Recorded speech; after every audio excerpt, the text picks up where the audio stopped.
Welcome back to our question. Let me introduce to you our competitive contestants from the different schools. First is Drakewood Academy of Professional and Advanced Knowledge, DAPAC.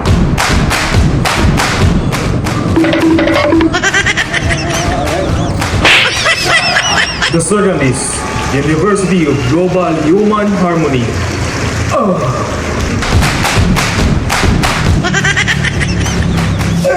Let's start. Question number 1. In literature, sino ang may akda sa nobelang Bata, Bata, Paano Ka Ginawa?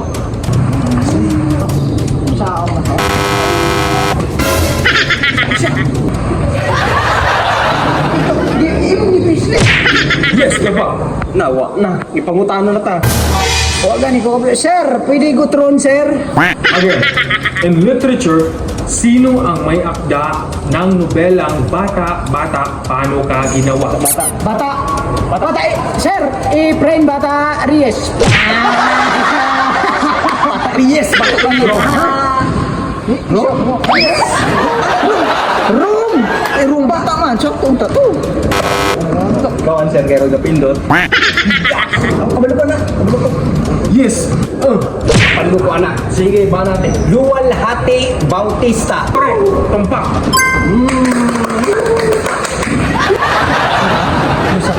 Question number 2.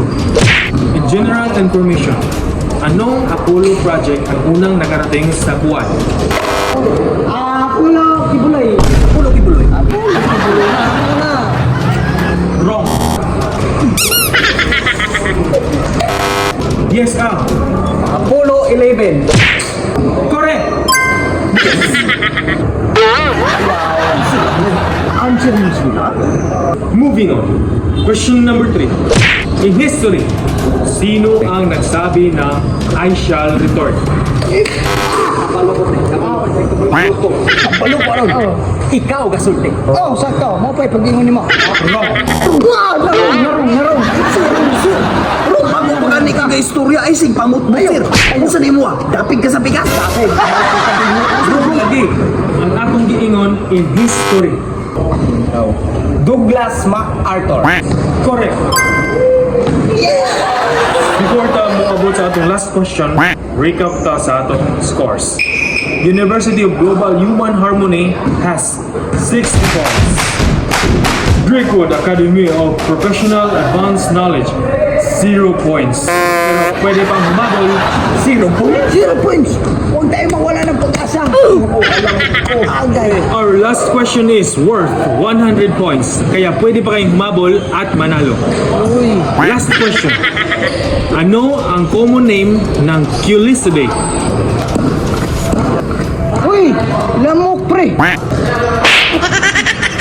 Lupad. Yes, dapat. Oh, sir, lamok. Lamok or mosquito? Correct. Congratulations, dapat. You got 100 points and you are the...